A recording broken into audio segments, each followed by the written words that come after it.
Folks, Black Star Network is here. Hold no punches. I'm real revolutionary right now. Black power. Support this man, Black media. He makes sure that our stories are told.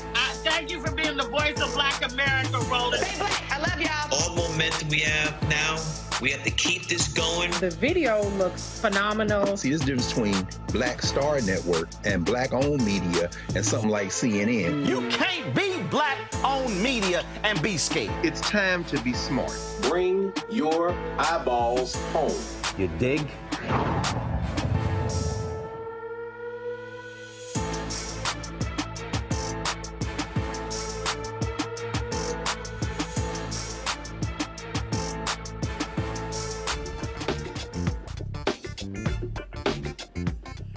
Today's Monday, June 24th, 2024. Coming up on Roland Martin Unfiltered, streaming live on the Black Star Network. Today marks 2 years since the Supreme Court overturned Roe v. Wade. The decision ended the constitutional right to a woman's right to choose an abortion. It also allowed states to decide whether to restrict access to the procedure or not. We'll talk to an OBGYN about how reproductive health care has changed. Also, Vice President Kamala Harris says the blame should be placed directly at the feet of Donald Trump. Bishop William Barber will be here to talk about Saturday's Poor People's Campaign, Mass Poor People's and Low-Wage Workers Assembly, and more march in Washington, D.C. Folks, New York Congressman Jamaal Bowman is making the final push to get voters to the polls in his extremely tight and difficult re-election campaign in New York City. Plus, a New York pastor tells his congregants that the black church should come together to keep Trump out of office. Also, the black pastor, remember the black pastor who hosted Trump? He chose to go to Fox News, didn't want to come on our show. I got a few words. It's time to bring the funk. I'm Roland Martin Unfiltered on the Black Star Network. Let's go. He's got it. Whatever the miss, he's on it. Whatever it is, he's got the scoop, the fact, the find. And when it breaks, he's right on time and it's rolling. Best believe he's knowing. Putting it down from sports to news to politics. With entertainment just for kicks, he's rolling. It's on go, roll, roll, y'all. It's Roland Martin, yeah. Rolling with Roland now. He's funky, he's fresh, he's real, the best, you know he's Roland Martin now.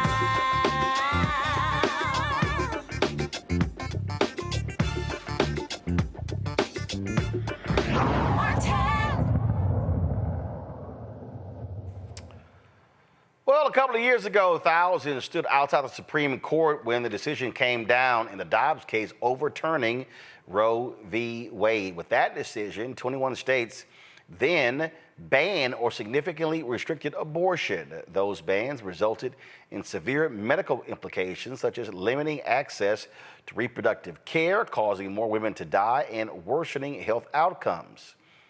Also, it has unleashed a political consequence. You've had Republicans losing at the ballot box. You've had ballot initiatives being passed in states like Kansas and Ohio. It's going to be on the ballot in Florida.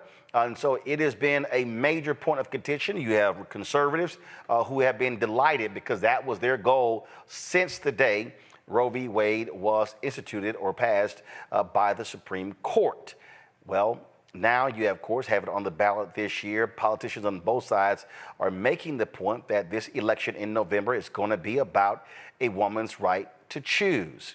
Others also talk about reproductive rights through the prism of privacy. Joining us right now is Dr. Donna Adams-Pickett. She is out of Augusta, Georgia. She's an OBGYN. Doc, glad to have you here. It has been quite the last 2 years, and what we've seen are harrowing stories of women who are facing severe medical issues, some of them facing death, and they've had to leave the state they're in, depending upon whether they have abortion access or not. We've seen stories out of Texas, out of Ohio, a young girl who was raped in Ohio, who had to leave the state, and I believe go to Missouri. And then we see folks in Missouri try to go after that doctor for providing that health care. And so it has certainly been a dramatic 2 years since this Dobbs decision. It really has. It really has. You know, the problem, Roland, is that we have looked at abortion through the prism of that this is a termination of an undesired pregnancy, when it really, in most cases, is termination of an unsafe pregnancy. And the reality is we cannot have a discussion about reproductive justice without having a similar discussion about maternal mortality. It's no coincidence that the state that has the worst maternal mortality in this country, Mississippi, has one of the strictest abortion laws. Well, I think what's also interesting is that when you talk about Mississippi, first and foremost, it was Mississippi that actually filed the case. But the crazy thing is they were not even asking the Supreme Court to overturn Roe v. Wade. The Supreme Court chose to go that additional step to overturn Roe v. Wade in its Dobbs decision. And the point that you make is right. In fact, there were several stories, analysis done that said, hey, once the decision was made, an additional 5,000 babies in Mississippi will be born every year, and they didn't have the capacity to be able to handle that, and they have an OBGYN crisis. So the folks who were trying to get rid of Roe v. Wade also were not dealing with the actual consequences of that decision. Absolutely not. I mean, and this is, again, when we have non-clinicians who are involved in making decisions that involve medical knowledge. The reality is in 2022, there were 5.5 million pregnancies. 43% were due to contraceptive failure. So that means that 43% of these pregnancies that the moms did what they were supposed to do, and that they realized that they were not in any condition to take care of a pregnancy, whether it was physically, emotionally, or economically, and then found themselves pregnant. But now those individuals are not allowed to live with that medical error, because if the contraception failed, that's a medical error. That wasn't an error of judgment, that was a medical error. Earlier, you made the point about doctors, the people who make decisions not being medical professionals. And the reality is you see how politics is playing out. Just more than a week ago, there was a congressional hearing, a United States Senate hearing.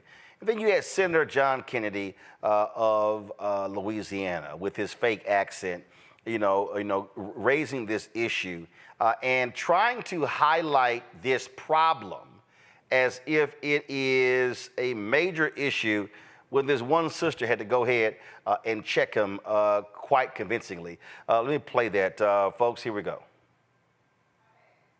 At that juncture, have the right, clearly a viable child, to abort the child. My example is not unrealistic. I think that if your answer, I'm going to save my time. If your answer is going to be that never happens, let me go to Ms. Fry. What do you think? Well, Senator, first of all, if you don't ask a question if you don't want to know the answer. And I think 1%, but I'm saying to you, Senator, 1% of abortions happen at 21 weeks or later. Mm-hmm. So I think the premise of your question sets up a conversation about abortion that is unfair. It is rarely is that ever the instance. The vast majority of pregnancies and abortions that are considered late in a pregnancy have to do with severe, devastating medical circumstances. And I understand your point, Senator. I understand your point. But with all due respect, I also think the chances of people sort of getting all the way through a pregnancy and just sort of saying, I don't want it, is disrespectful to women.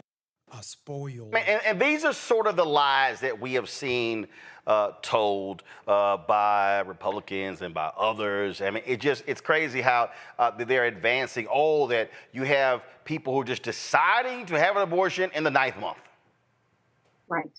Right.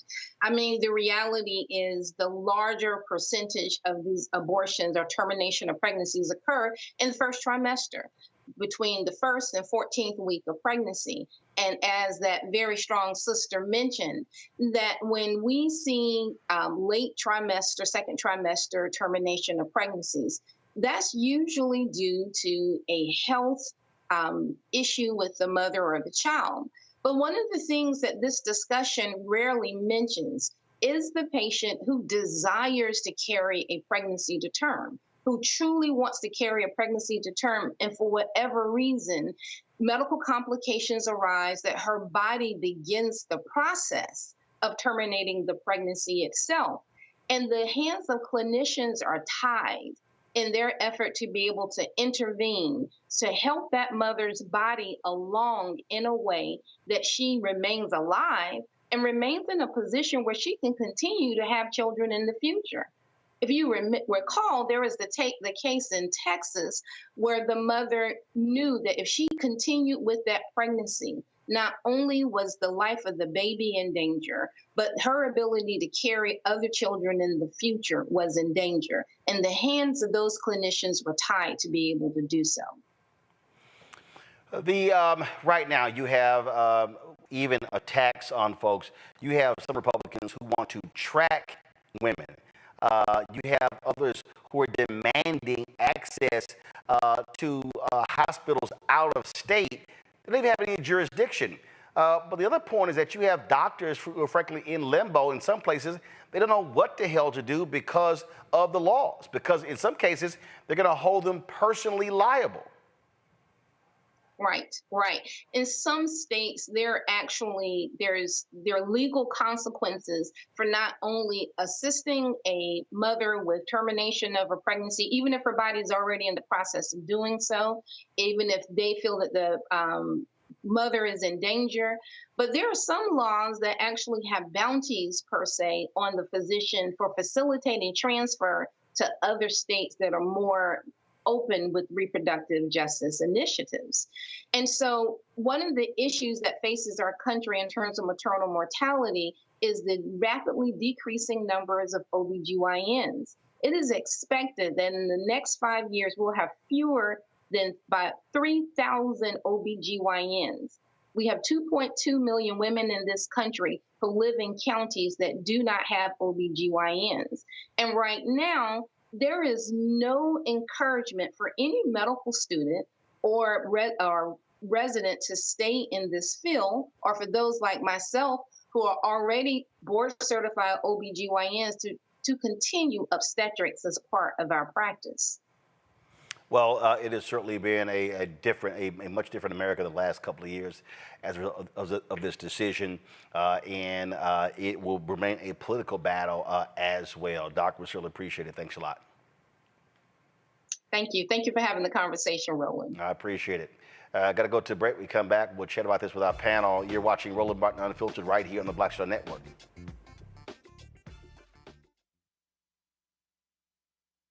Hello, my brothers and sisters. This is Bishop William J. Barber II, co-chair of the Poor People's Campaign, a national call for moral revival, and president of Repairs of the Breach. And I'm calling on you to get everybody you know to join us on Saturday, June 29th at 10 o'clock a.m. in Washington, D.C. on Pennsylvania and 3rd for the mass Poor People's Low-Wage Workers Assembly and Moral March on Washington and to the polls, and the post effort to reach 15 million poor and low-wage infrequent voters who, if they vote, can change the outcome of our politics in this country. Our goal is to center the desires and the political policy agenda of poor and low-wage persons, along with moral religious leaders and advocates. Too often, poor and low-wage people are not talked about, even though in this country today, there are 135 million poor and low-wage persons. There's not a state in this country now where poor and low-wage persons do not make up at least 30% of the electorate. It is time that the issues of poor and low-wage people be at the center of our politics. Living wages, health care, things that matter in the everyday lives. We will no longer allow poverty to be the fourth leading cause of death in this country. We must let our voices be heard. Join us. Go to our website, www.poorpeoplescampaign.org. RSVP, get others to come, get a bus, get a van, get on the train. Come and let our voices be heard and our votes be felt. Lift from the bottom so that everybody rises.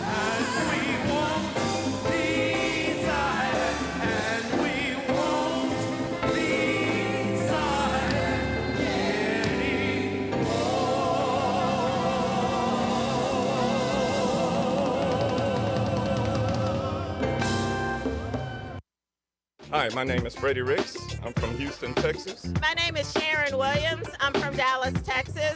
Right now, I'm rolling with Roland Martin, unfiltered, uncut, unplugged, and undamn believable. You hear me?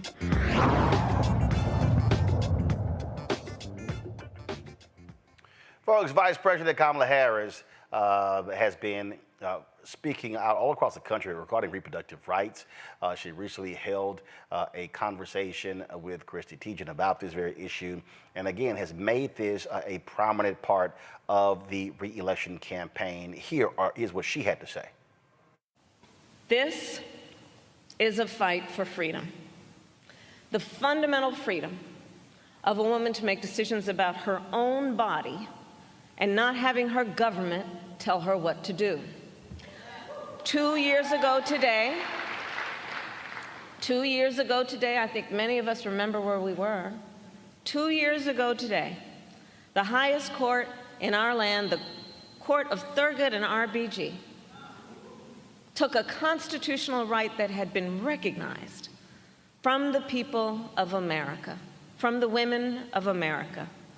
And 2 years ago, on that day, I actually made a prediction that overturning Roe v. Wade would be the opening shot on a full-on assault, state by state, on reproductive freedom. And that is exactly what happened. Over the past 2 years, in states across our nation, extremists have proposed and passed laws that criminalize doctors and punish women, laws that limit access to contraception and to fertility treatments like IVF, even some of them trying to revive laws from the 1800s. Today in America, 1 in 3 women of reproductive age lives in a state with an abortion ban, many with no exception even for rape or incest. Today, our daughters know fewer rights than their grandmothers. This is a healthcare crisis, and we all know who was to blame: Donald Trump. And how do we know? Well, as many of you know, I'm a former prosecutor, so let's just look at the facts, shall we? When he was in the White House, Donald Trump handpicked 3 members of the United States Supreme Court because he intended for them to overturn Roe v. Wade. And as he intended, they did. So, it was premeditated. Since, extremist legislators across our nation have passed ban after ban after ban, he had accomplices. And Trump has not denied, much less shown remorse for his actions. Instead, he, quote, proudly takes credit for overturning Roe. My fellow Americans, in a court of law, that would be called an admission. And some would say a confession, all pointing to the ultimate issue. In the case of the stealing of reproductive freedom from the women of America, Donald Trump is guilty.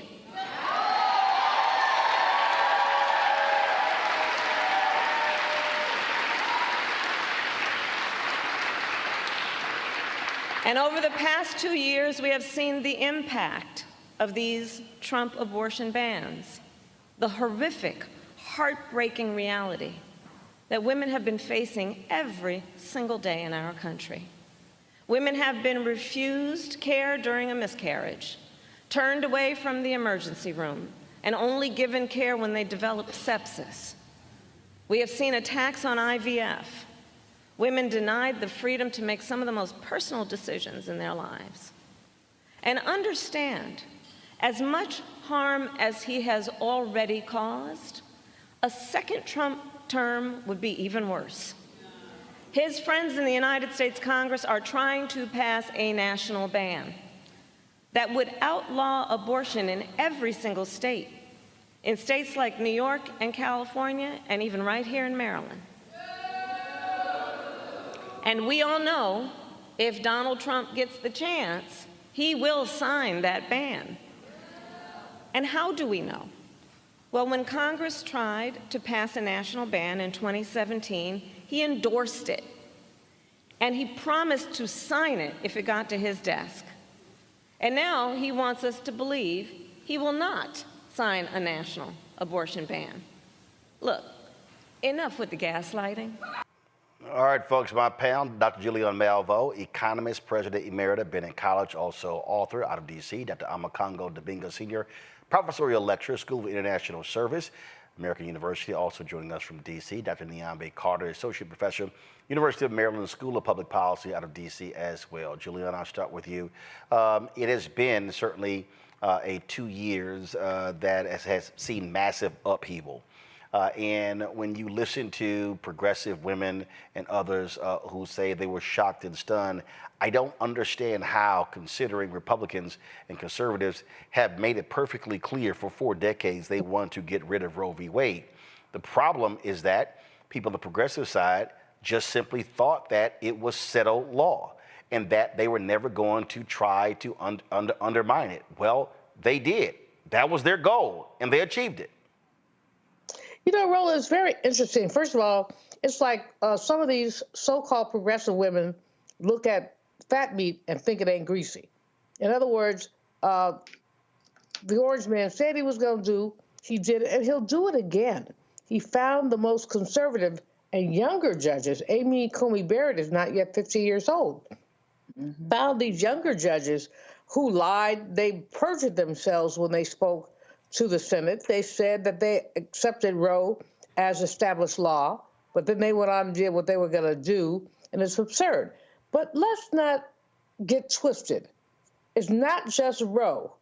Your cousin on the Supreme Court, I'm not disparaging your family, I'm just saying your cousin, Mr. Thomas, has also thrown into the hopper interracial marriage, gay marriage, and a number of other things that have been established. So we know that this is happening, and the question is, well, there's nothing that can be done about it in terms of this Supreme Court. Expanding the court, I don't think is the greatest idea in the world, because everybody can expand and contract it once that happens. But it's really very clear that the former president has a very conservative agenda that he bojangles around when he has the opportunity. In other words, well, let's let it go to the states. Meanwhile, you're interested in a federal ban. That man is evil. We know that he's evil. I, Roland, ask everyone who's listening to please Google Project 2025 and understand what he has up his sleeve. But this is the least of it. This is literally the least of it. He'd like to do more. Nyambe, this has been, again, a battle that's been waged in courts, a battle that's been waged in Congress, in state legislatures all across this country, even down to the local level. You've seen efforts by Republicans to go after the abortion pill. You've seen in that Dobbs ruling where Clarence Thomas talked about going after birth control. And so this is not over. This fight continues, and folk need to understand that is the case. Conservatives are going to continue to push their agenda. You now have a progressive group that announced a 10-year, $100 million effort to expand reproductive rights access. This is something they should have been planning and doing before this. Now they have no choice but to fight state by state until they potentially can get 5 progressive justices on the Supreme Court. As long as they have that 6-3 conservative majority, they will be in control and have the power. Well, I think what Dr. Malveaux was talking about is sort of the gravity of all of this. It's never about one decision or one singular person. It's about what these forces combined can do together. And let's be clear, the right has been waiting a very long time to get to this point. Donald Trump got them over the finish line of where they want to go, but they're not done yet. And they want him to have a second term because he's promised, that he is going to appoint more judges, not just in the Supreme Court, but in the lower courts, younger, less experienced judges. I mean, for, your audience, I think about this. I'm in my 40s now. Clarence Thomas has been a Supreme Court justice since I was in middle school. So when we think about people like Amy Coney Barrett, who could be there for a very long time, and the things that they're talking about that they want to go after, same-sex marriage, interracial marriage, all of these kinds of things are to erode people's individual choices and to give the government a greater say in our lives. So if you think about that, I mean, part of what these medical decisions are about your privacy. And so for them to talk about being able to track you from state to state to prevent you from going to get abortion is about the government being able to encroach on your private medical records and be able to make decisions about your life. So it's never just about abortion. It is never just about these particular personalities, because in some ways these people are interchangeable. It's about the mission. And Donald Trump and those like him are about appointing people who are going to be about their mission. And if they have their way, the future for us is going to be much more dire than I think most people appreciate, because it always sounds like doom and gloom, but it is doom and gloom. It's here, people. I mean, these people are spreading that pain around. Congo? Look, I feel like we should have learned a lesson when we saw what they were doing against voting rights, when they were starting to roll that back. That should have let us know that nothing was going to be safe as it relates to what they were willing to do to try to maintain power. So now here we are as it relates to women's reproductive rights. And I feel like people also are getting a little bit comfortable because there have been so many gains in terms of across different states as it relates to these referenda. But just because people may have voted for a referendum, it doesn't necessarily mean that in November they're going to vote for actual individuals, right? And so I think that people need to who have this mindset of, oh, well, we've had these little victories, we're going to be fine.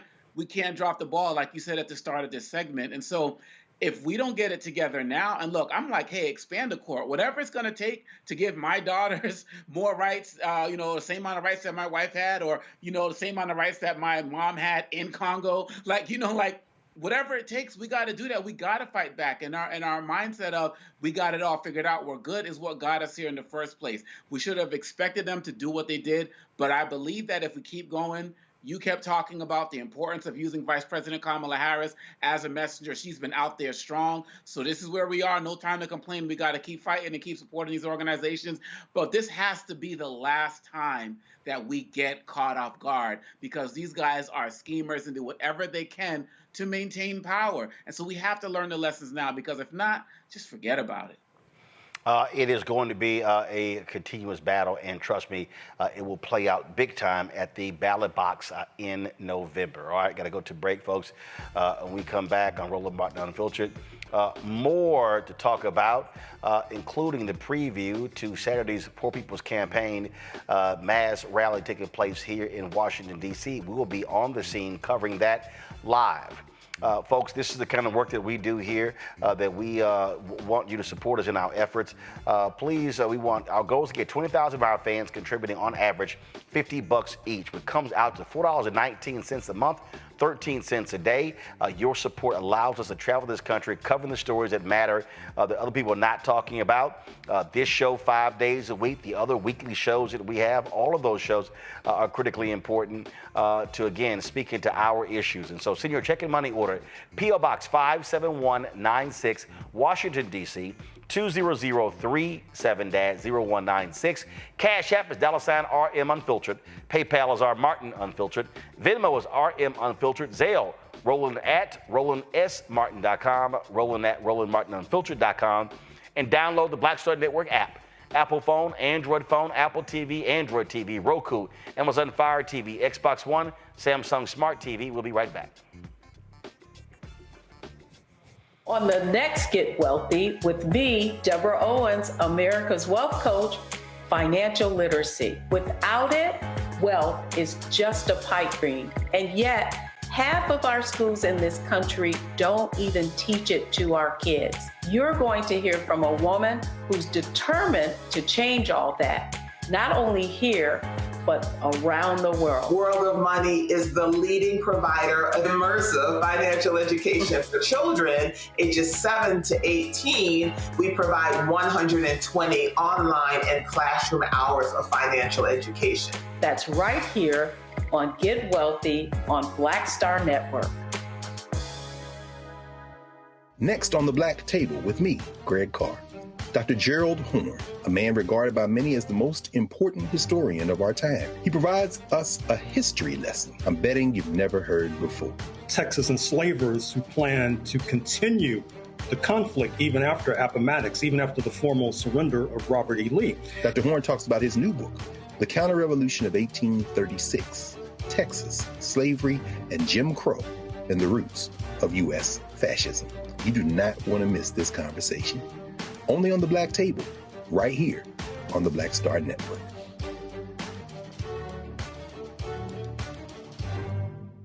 My name is Lena Charles, and I'm from Opelousas, Louisiana. Yes, that is Zydeco capital of the world. My name is Margaret Chappelle. I'm from Dallas, Texas, representing the Urban Trivia Game. It's me, Sherry Shepherd, and you know what you watch. Roland Martin on Unfiltered.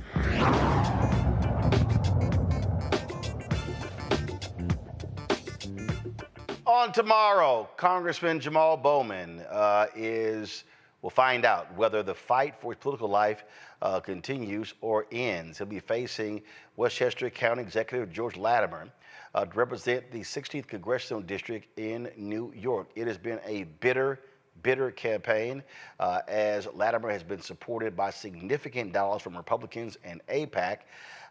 Bowman has been fighting back charges that he's anti-Semitic, does not support Jews in his district, and on and on and on. They even have been, angry with him because of a profane speech he gave over the weekend. AIPAC is scared to death. That is why they are spending record amounts of money in this race, because they are afraid they have already lost, because the district, the American people, and the world are with us. They are in this race because we call for a permanent ceasefire in Gaza. And we're going to keep calling for a permanent ceasefire.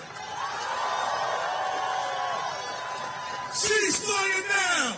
Ceasefire now! Ceasefire now! Ceasefire now! Ceasefire now! Ceasefire now! Ceasefire now! We are not going to stand silent while U.S. tax dollars kills babies and women and children. My opponent supports genocide. My opponent and AIPAC are the ones destroying our democracy.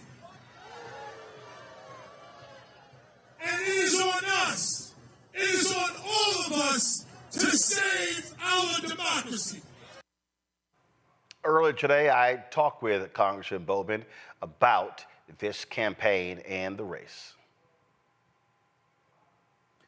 Congressman Bowman, money. There's a lot of money being spent in this race opposing you, but the reality is votes always trumpets money.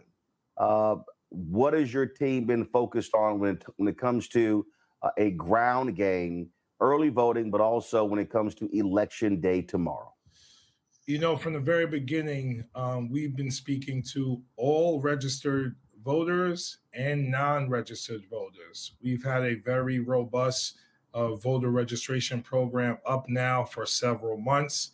And we've been targeting not just the triple prime voters, you know, the voters who vote in every single election, but those who may have never voted in any election or those who have voted in generals but not primaries. And so we've been targeting them with our phone banks, with our mailers, and most importantly, on the doors. You know, our volunteer army is about 1,000 strong, over 1,000 strong. We've put a lot of money into paid field as well, because that direct voter connection, there's nothing more powerful than that. And so we've been doing that for several months. We've had over 21,427 conversations. And we're doing very well with those conversations. Now we just got to get people out to vote. That's the number one thing. So much of this race has been focused on Israel. You made a point in the debate that you don't represent the state of Israel, you represent the South Bronx. And so what have you been hearing on the campaign trail from voters across the district who wants the issue to be focused upon what's happening among the 700,000 people that reside in your congressional district? Yeah, it's been a consistent tension since I've gotten into office. There's a strong group of primary Democratic voters who are pro-Israel, quote unquote. And Israel is their single most important number one issue. And I do my best to listen to them and to learn from them and to represent them as well. But I also share consistently that the majority of the people in this district care about affordable housing and being able to afford their utilities and jobs and workforce development and violence reduction and public education. And so, you know, it's been a challenging balance to balance the two, but I have to remain focused here on what the majority of the people here want. And I also support the state of Israel and the state of Israel's right to exist, and I support a two-state solution.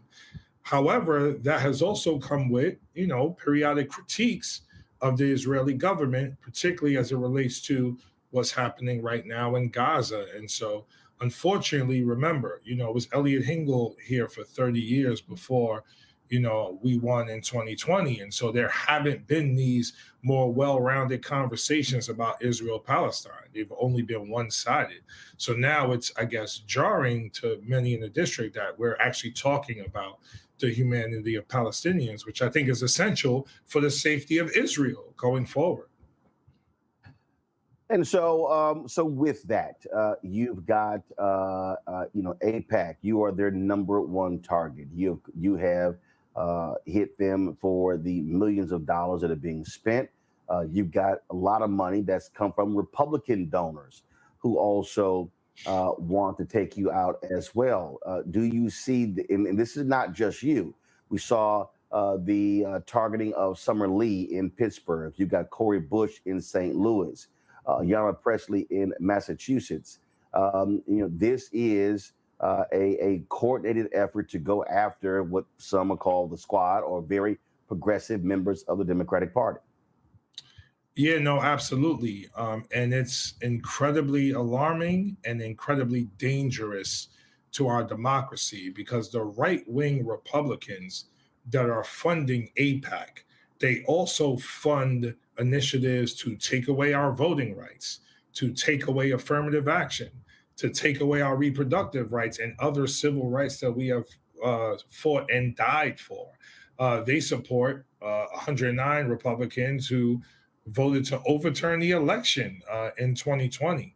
So this is a dangerous move to the right, very aggressive move to the right for the entire country, and is driven by big money Republican billionaires meddling in a Democratic primary, which has now become the most expensive primary in United States history.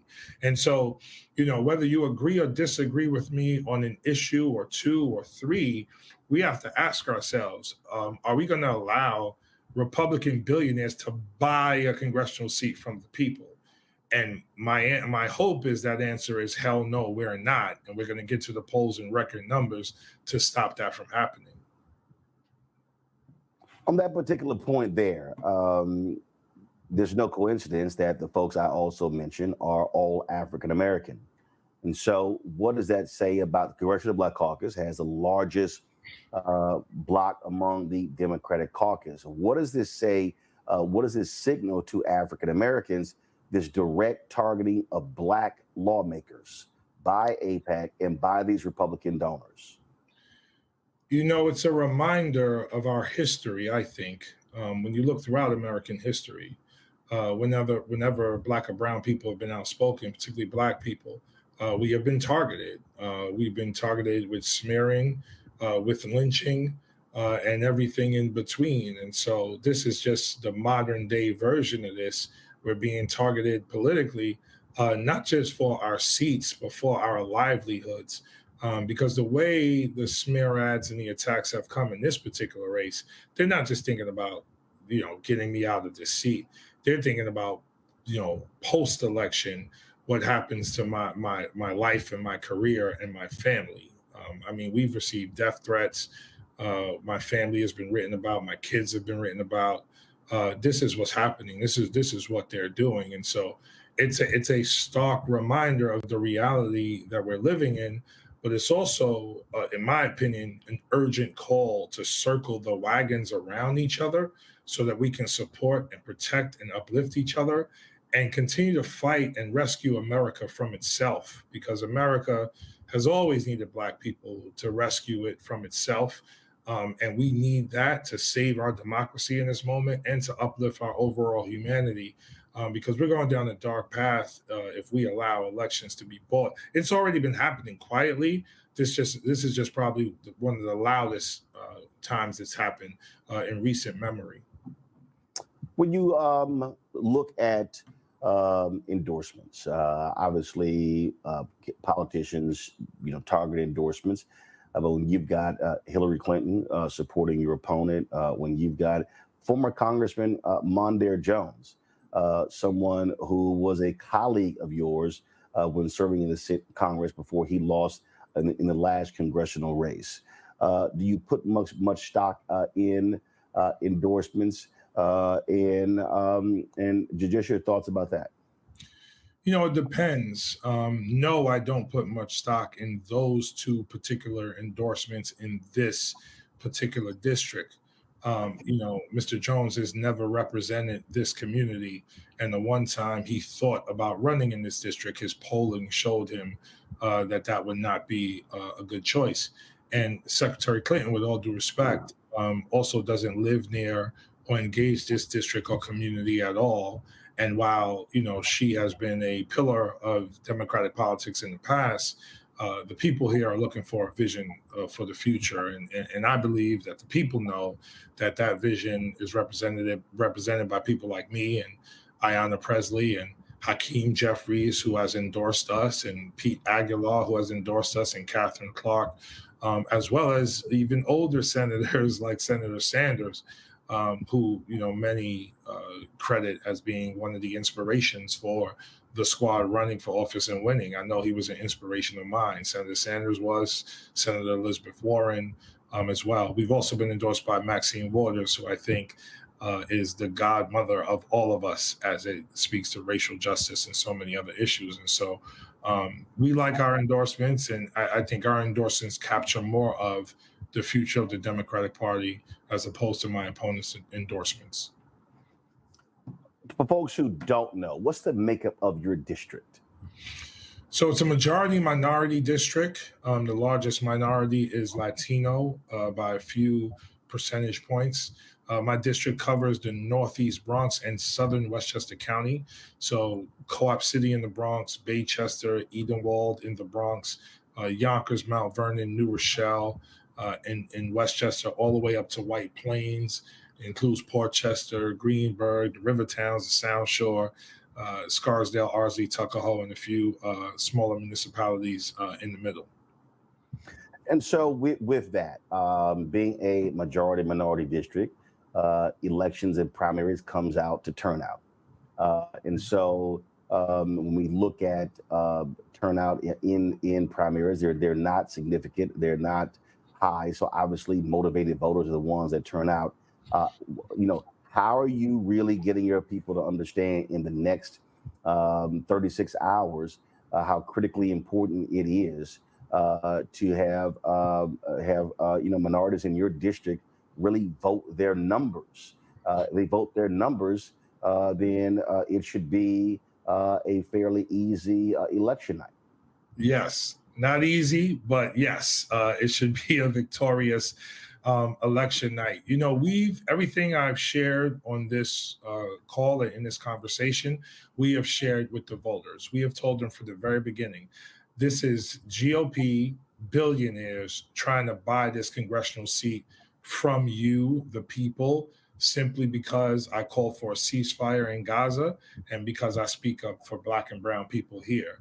And simply because I don't think we should be sending billions of dollars to Benjamin Netanyahu to engage in collective punishment when those billions could be coming here to help us with the issues we have here on the ground. So we've articulated that from the very beginning in a variety of ways. You know, the key to most campaigns is 7 to 8 quality touches on a voter to get them out to vote. And that's what we've been focused on for several months. And those touches include the phone, the text, the mailers, the doors, and the ads. And so we're hopeful and prayerful that we've done enough to get people out. I could tell you the energy I feel in the community. I mean, I can't jump out my vehicle in Mount Vernon or the Bronx or certain parts of the district and walk like a step without people like surrounding me with love and support and like frustration and outrage that they're being bombarded with ads and mailers that they know do not represent my record or who I am as a person. So what the other side may have done is piss people off enough in terms of our supporters so that now you got them motivated to vote. That's the energy I'm seeing all throughout the district. You had a rally and you used some choice language at that rally, and you've had folks like Congressman Richie Torres say this is conduct unbecoming of a member of Congress. Your response? You know, it's interesting. We're sending bombs and billions to Benjamin Netanyahu to kill babies and women and children, but my language is brought into question. We can't raise the federal minimum wage to $15 an hour, so we keep tens of millions of people in poverty as a result, but you're worried about my language. We got guns as the #1 killer of children in our country for the first time in history, replacing car accidents. And we have a simultaneous mental health crisis amongst our children that we're doing nothing about, but you're worried about my language. To paraphrase James Baldwin, to be Black and someone conscious in America is to live in, subdued outrage, if you will.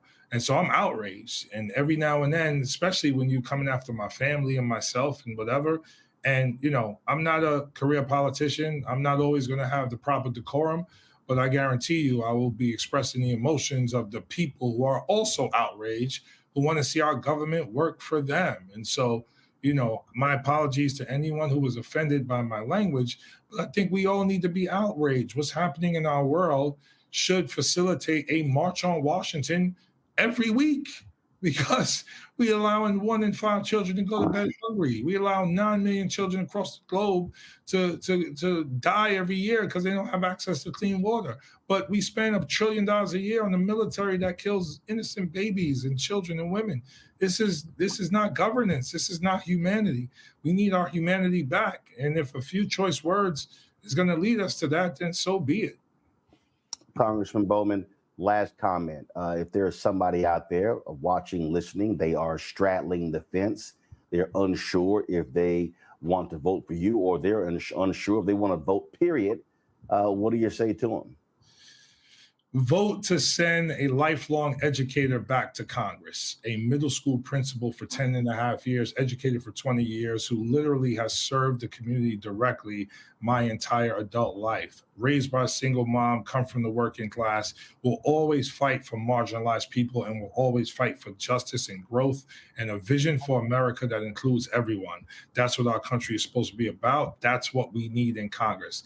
Not someone who is bought and paid for, who calls himself a Democrat, but they're funded by Republican billionaires to engage in pay-to-play status quo politics, who don't agree with Biden on raising taxes on the wealthy, don't agree with universal health care, and don't agree with urgent an urgent response to climate justice. We need the right people in Congress who come from the working class and understand the struggles and dreams of everyday people. And I think I am that person. So please vote June 25th. Do not stay home. Do not sit this one out. All right, Congressman Jamaal Bowman, we certainly appreciate it. Thank you so very much. Thank you. What you do see happening on the Congo, it is a direct attack, as I question Congressman Bowman, of black members of Congress by AIPAC. As I said, Congresswoman Summer Lee in Pittsburgh, Congressman Jamaal Bowman, Congresswoman Cori Bush, Congresswoman Ayanna Pressley. And so, what do you make of this direct attack on them? First of all, I think it's extremely important that interviews like that happen, that people get an opportunity who are part of this constituency that's being attacked by AIPAC speak out, and that we continue to shine a light on what AIPAC is doing. I mean, AIPAC is a single issue voting organization, and what Representative Bowman and some Representative Lee and others are doing are calling attention to the greater issues within their own community. And then to see people like, Hillary Clinton, insert herself into this, it's extremely problematic. Kind of makes me wish that people like Obama and them would come out and endorse. But really, at the end of the day, this is leading to a particular type of infighting that is counterproductive for the Democratic Party. And that's one. The second issue is that I appreciate the fact that Representative Bowman is talking about all of the love that he's getting in his community, but it has to translate into votes. Every day, Roland, on this show, you talk about the level of sophistication that we need to have as relates to our politics, as relates to getting registered, about the importance of making sure that if we get out to protest, we're also getting out to the voting booth, because ultimately that's more important than the protest. So everybody who's showing up at the rallies and so on and so forth, Representative Bowman can win this. I mean, for him to say that this is the most expensive primary in American history, Roland, this race, and we know that there's only going to be more as these other ones get targeted. So it's time that we use this opportunity to expose AIPAC for what it is. It's time that we use this opportunity to encourage our people on the ground to continue to support their grassroots, homegrown candidates. And it's really high time that we continue to show that people who speak for us and our communities are always going to have platforms here and everywhere else. Black Star Network has always been about that, but there are so many other places that need to do the same thing. This is going to help us keep our communities. And just lastly, this whole thing about profanity, are these guys who are talking about his profanity saying anything about Trump? I don't think so. Niambi? Well, I mean, I think this race, but others that you highlighted, signal the real dangers of a group like AIPAC. They're very well funded, and while their general issue around protection of Israel or making sure that Israel and Israeli people are safe, in general, I think most people are like, that's fine. But when you target in particular politicians of color around a single issue, I think it highlights, the limits sometimes of political coalition, because when you look historically, you've seen Jewish people and Black people coalescing together. But here we have what seems like a sort of devolution of that relationship, where you have these particular organizations going after almost exclusively candidates and office holders of color, because they don't like their sort of perspective on this conflict. Not whether Israel has a right to exist, not whether Israel has a right to defend itself, not whether Jewish people should be safe, but don't really want to address these human rights questions, and therefore endanger not just the lives of people of color, but all of us, because the kind of people that they want to get in office because they think they're going to support Israel are not only dangers, right? These issues around Israel are really useful for them because it allows them to push a far-right agenda that ultimately makes even Jewish lives less safe. So I think we have to think about this in a sort of multi-level kind of way, and not let AIPAC's single issue sidetrack the rest of us from what the business at hand is. Julian? AIPAC is the enemy of Black people.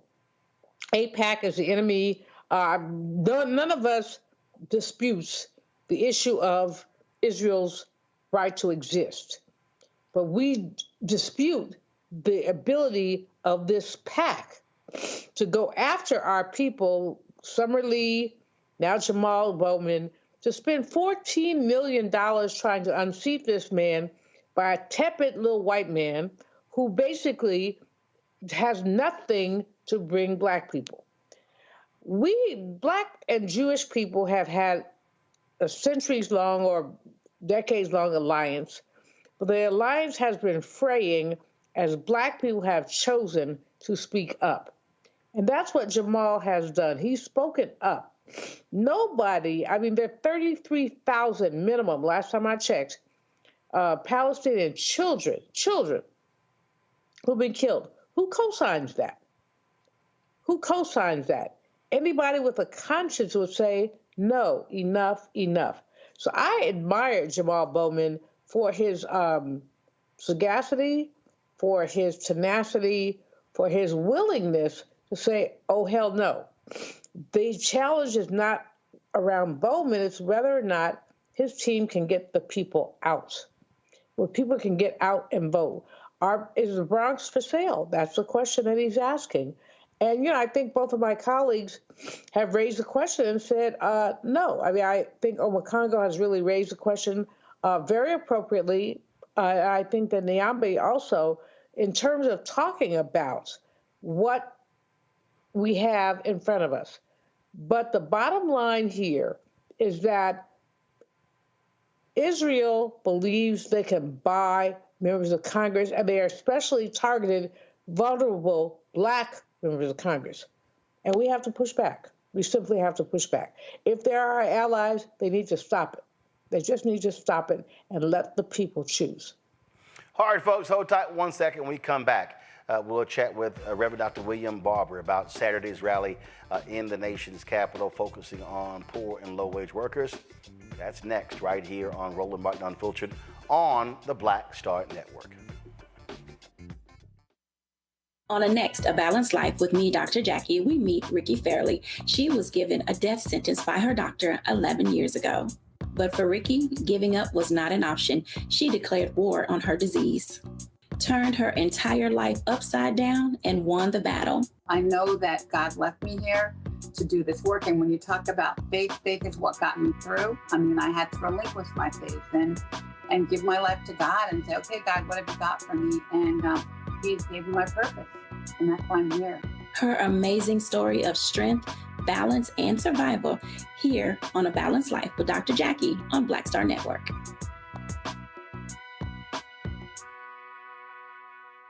What's up, everybody? It's your girl, Latasha from the A. And you're watching Roland Martin Unfiltered.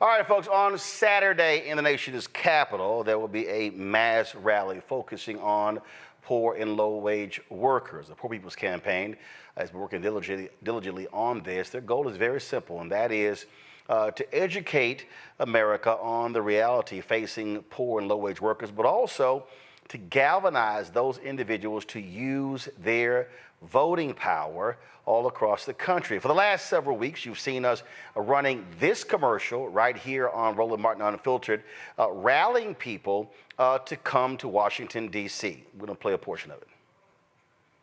Hello, my brothers and sisters. This is Bishop William J. Barber II, co-chair of the Poor People's Campaign, a national call for moral revival, and president of Repairs of the Breach. And I'm calling on you to get everybody you know to join us on Saturday, June 29th at 10 o'clock a.m. in Washington, D.C. on Pennsylvania and 3rd for the mass Poor People's Low-Wage Workers Assembly and Moral March on Washington and to the polls, and the post effort to reach 15 million poor and low-wage infrequent voters who, if they vote, can change the outcome of our politics in this country. Our goal is to center the desires and the political policy agenda of poor and low-wage persons, along with more religious leaders and advocates. Too often, poor and low-wage people are not talked about, even though in this country today there are 135 million poor and low-wage persons. There's not a state in this country now where poor and low-wage persons do not make up at least 30% of the electorate. It is time that the issues of poor and low-wage people be at the center of our politics. Living wages, health care, things that matter in the everyday lives. We will no longer allow poverty to be the fourth leading cause of death in this country. We must let our voices be heard. Join us. Go to our website, www.poorpeoplescampaign.org. RSVP. Get others to come. Get a bus. Get a van. Get on the train. Come and let our voices be heard and our votes be felt. Lift from the bottom so that everybody rises.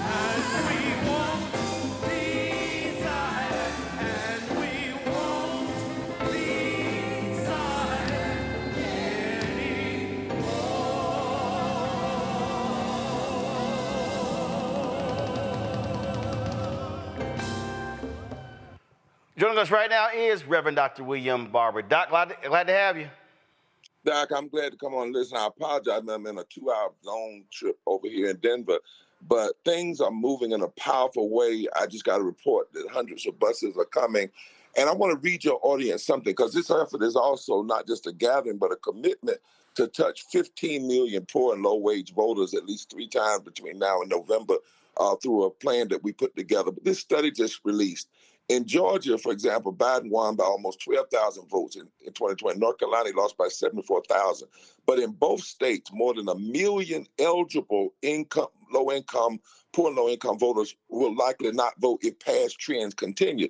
But then the study says, looking at exit polls from 2020, who they will likely vote for, low-income voters would vote for, if they did the turnout in 2024, of the 1.3 million likely non-voters in Georgia, 746,000 would likely be Biden voters. Of the 1.1 million in North Carolina, 594,000 would likely be Biden voters. In short, the truth of the matter is poor and low-wage voters, what the data tend to vote progressive, but too often they are left out of the debates, they're left out of the campaign ads, their communities are not visited, and so they turn off. The number one reason is nobody talks to them, but the data shows if you did, in all of the so-called battleground states and beyond, poor and low-wage voters are the largest potential swing vote in this country and could reshape public policy, could reshape how we decide the Supreme Court, so forth and so on.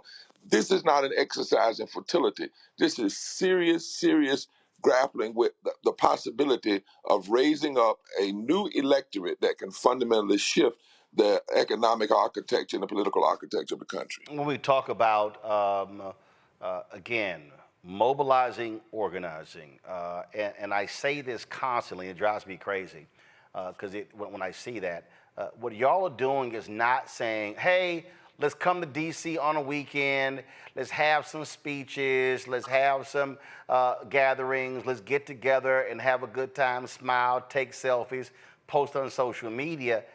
Walk folks through the type of organizing that has been taking place and the teaching and the training that has been going on. That's right. Well, one of the things we started on March the 2nd was simultaneous gatherings in 32 states.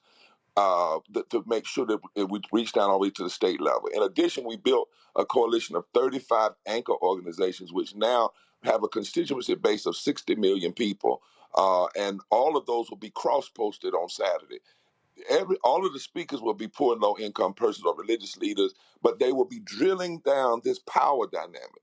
Then in addition to that, while this is going on, we've been organizing 200 people in every state, 200 peers, people we know we touch, because 200 people in 35 states plus the District of Columbia who will use the technology we have to touch 45 people a day, 6 days a week for 8 straight weeks can touch over 15 million poor and low-wage people. So this is a very serious effort. And then, Roland, when they touch these people in terms of voting, we will also have now this coalition built for keeping people accountable, after the election. I said to Delta Sigma Theta, I spoke for them the other day, if they took 10,000 of the 350,000 Deltas, trained them in this technology, they could do the same thing, and in 5 weeks, they could reach all 34 million potential black voters in this country.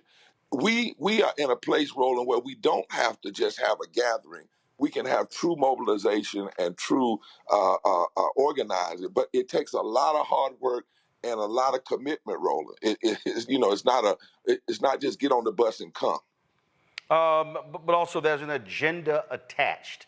Oh yes. And how are y'all conveying it to the folks, these voters, to understand that it's one thing to complain about what's not being done.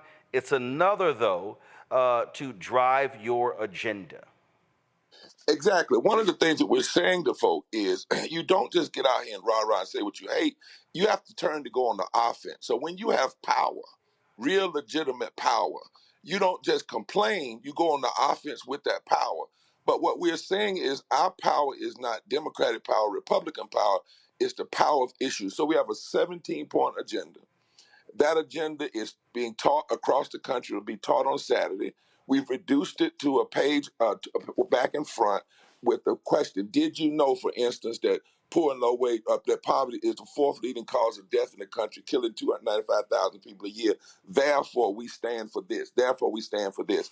And we're laying that agenda out and saying, this is where you judge the candidates. You measure them on how close do they come, 90%, 80%, 60%, 0% to this agenda. And that's where you put your work. We've also written all the members of Congress, the leadership of Congress, Senate and House, demanding that they bring 3 pieces of legislation up prior to November so people know where they stand. Living wages, at least $15 an hour plus unions, health care, and voting rights. We say we need to see where people stand on these issues now. They need to vote on them now. Also, on Saturday, we will have a letter we'll release to the networks and to all of the campaigns and that are coming up in their conventions saying, here is this agenda. If you want these voters, go after them. If you want these voters, here's what's on their mind. Here's what they're concerned about. And we're going to have thousands of people sign on and then deliver that to the convention. You know, Roland, this is not elections for 6th grade student government. You know, this is about not only saving democracy, but what kind of democracy will we save and will we have? And poor and low wage voters, based on the data, are the biggest swing voter. And one of the things we've got to do, Roland, lastly, is stop saying things that are hyperbole and not rooted in facts. Like I used to say that, for instance, white voters vote against their own self-interest. Well, they do. Some black people do that. But in the majority, according to the data, most poor and low-wage people making $50,000 or less, family of 4, tend to vote for issues that impact what they can eat, what kind of lights they can have, what kind of medicine they can get for their children and their family.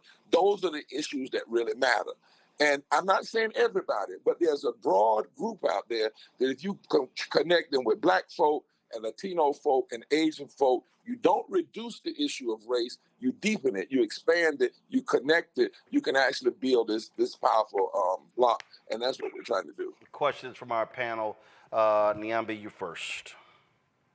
So, Reverend Barber, thank you again. I mean, you've been doing this work for a while. Are you seeing kind of any positive changes out there? Are you seeing, I mean, you've been in the trenches for a long time. Are you seeing this forward movement, or are you seeing people maybe regressing to the corners or the places where they're most comfortable? Well, you know, one of the sad things, except for places like Roland and a couple other folks, people don't talk about the changes and where they are. Take, for instance, in North Carolina. In North Carolina, last election, we had a 10-3 Republican-Democrat delegation. We fought in the courts to overturn the racist voter redistricting plan, got it changed, and then we had an election.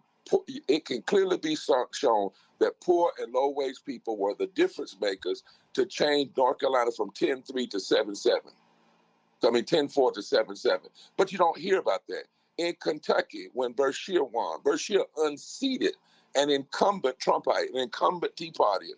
He unseated him a couple of years ago, and the data shows that when he went to Eastern Kentucky, where poor, low-wage white people are, and Louisville, poor, low-wage black people, and said, if you elect me, I'm going to deal with living wages, health care, and felony re-enfranchisement, that he got counties that had been formerly, quote-unquote, red to turn.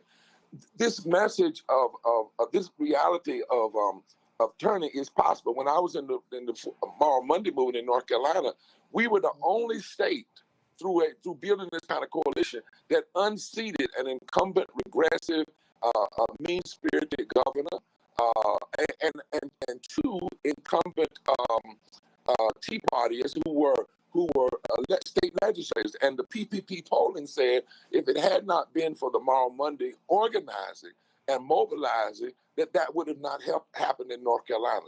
So across the board, we have seen in Georgia, when you look at Ossoff and shoot, I can't even think. Warnock. If you look at their races and pull back, take out poor and low-wage voters from their victory total, they lose. But you don't hear that talked about. If you look at Kamala and Biden, poor and low-wage voters voted 54% in the majority. The problem is, and I'm glad you asked the question, my sister, is most of the time in the larger media, if they talk about the wealthy and the middle class, and they don't talk about this swing vote. 135 million poor and low-wage people, 87 million voters, 57 million who voted in the last election, and 30 million who didn't. And we don't even know what kind of power what kind of change could happen, because we've not seen a massive offensive going after poor and low-wage voters. Well, our goal is to make sure that America sees it. If the greatest fear of wealthy, greedy oligarchs in this country are the masses of poor black people and white people and brown people and Asians and others coming together and forming a bloc, then we're going to realize their fear. Because we've seen places where there have been changes, you just don't hear it in the larger media. Thank you. Congo. Reverend Barber, thank you for being such a hero in this field of and just inspiring so many of us to do more. I am wondering why, with all of this talk about the election is going to be won on the margins, why do you feel, or what do you feel like the Biden administration should be doing to embrace the agenda of your campaign? Because I know there hasn't been a meeting, and it seems like there are so many voters that could be helping him in his favor, and he seems to have some policies that could help this community. What do you feel is the reluctance as it relates to him outwardly embracing the campaign? Well, you know, both parties have just not dealt with poor and low-wage folk. Well, just be quite honest, it's kind of a stuck on stupid. And you know, even Celinda Lake, who's one of the major researchers who can be trusted in this, says it's political suicide not to focus on these issues. But these consultants, they try to find, like they call it, the blue gate or the blue line or the blue fence, or Republicans say, well, we don't need it. They say that poor and low-wage people are poor because of their own immorality. Democrats tend to talk in metaphors. We're trying to reach those who are trying to make it into the middle class. But you know, we've decided we can't figure out why. We've got to make them hear us because our lives and the lives of poor people are on the line. You heard me say 800 people are dying now a day from poverty, not because of COVID, just because of poverty. And so it does not make any sense. And I'll say this loudly, that in Michigan, the margin of victory was 10,000 in presidential election, and there were over 1 million poor and low-wage voters that did not vote, and they were not aggressively gone after. Wisconsin, 20,000, over 1 million poor and low-wage voters, they were not gone after aggressive. Pennsylvania, 40,000 was the margin, 2 million poor and low-wage voters, they were not gone after aggressively. And you heard me say North Carolina last time, 74,000, and you had over 1 million, and they were not gone after aggressively. And I don't know why, but we're going to keep demanding that you would not have in the Oval Office a meeting with poor and low-wage people. Part of the problem is, Doc, and I'll tell you this, people have gotten to this point that they want to meet with the leaders who claim they represent people. Now, I'm just be honest, I had offers for me to meet, but I ain't interested in that. And our team is not interested in that. I don't want to go meet unless you're going to allow me to bring the people who are the most impacted. And I said that when I met with the vice president. Glad to have the meeting. But the most moral, forceful people in this country are poor and low-wage people who still believe in this country, even though they catch hell every day. And if you really want to win, the key is talking to them, hearing them, and letting them carry the message. Let them say, I'm for this candidate because they are for these issues down the line.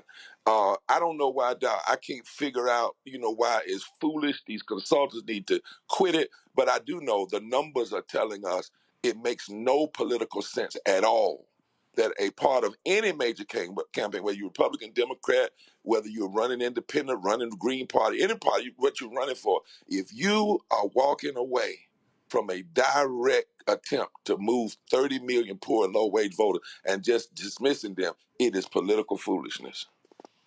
Julian? Sir, Brother Reverend, I appreciate you. You know I do. Everything you do is right on time for me. You talked a little bit, you and I have talked about the whole issue of hope, which I think is why so many young people are so disaffected. They don't see hope. You do. Right. But they're very, basically, they don't give a you-know-what. They don't think that their vote is going to make a difference. They don't think that activists can change. They have seen politicians betray them. And this is the folks who are like under 35. They could vote, as you say, they have the whole election in their hands, but they're not feeling it. They're not feeling any of it. What do you say to those folks? What do you say to them to make them more excited about this election? Well, I'm glad you asked that, Julian. I met 2 months ago with students from 10 HBCUs. In fact, they asked me to come join them in July. They're pulling together people from across the country. And I listened more than I did talk. And what I heard them say, that there were three issues they were concerned about. Number one, from a moral perspective, they were deeply concerned about Netanyahu and his brand of extremism and what they're doing to children and women in Gaza. They also said they didn't agree with Hamas, and what they did, but they were against hatred and killing, and they could not understand why people couldn't just say that and be clear in government. And that's their concern: is why can't we be against what is so obviously wrong?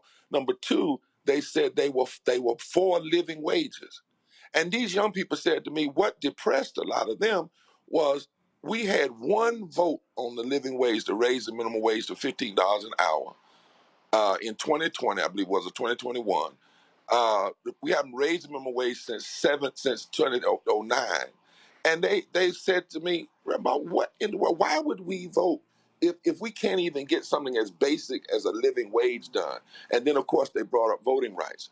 We flipped it over, and I said, well, there's one way to look at it. One way is to say it didn't happen. But what if you knew you had the power to change who's in office, and then you had the power to stay on them after you get in office? Because that's the piece I think we don't talk to folk enough about. Not just voting, but what do you do after voting? You remember when Obama got elected, and we have some agreement and disagreement with his administration, but he got elected, everybody turned out, and then the next election, everybody walked away. And then you had, the whole extremism takeover. But when you talk about building a plan to both exercise your power on both sides of the spectrum, I saw the young people say to me, we can get with that. We can get with that. We can't get with it something that just tells us, oh, vote and it'll be all right, and just vote for this person because he's better than Trump. They are not even interested in really voting for a personality. What they're looking for is principle. And what are you going to do? And I will tell you, it hurt, and I'll say this straight up, Democrats in a bad way. When you had power for the last 4 years, 8 Democrats joined 49 Republicans, and voted against raising the living wage for 55 million people in this country. And 2 Democrats joined 49 Republicans and voted to stop voting rights. And they only had 1 vote on those 2 things in the last 3 years. That was devastating. because people say it doesn't matter. We vote you in office and we get one vote and then you walk away from it. But on other things, people get multiple votes. We got to stop that. These politicians have got to stop it. If you believe in it, I believe Roland and Julianne, we should have been voting on the living wage every session, voting rights, every session, healthcare. I don't give a damn if they don't pass it. You should keep fighting for it because that's what inspires people. It's not necessarily that you win the first time. It's just that you don't give up after the first time. Folks, we're going to be broadcasting live with complete coverage from Saturday's rally. Of course, you can get more information by going to, you can visit poorpeoplescampaign.org. You can also text MORAL, M-O-R-A-L, to 38542 as well. Reverend Barber, final comment. Well, if you got a little piece of change, go to Repairs of the Breach. Repairs of the Breach is holding and mobilizing and organizing for this battle.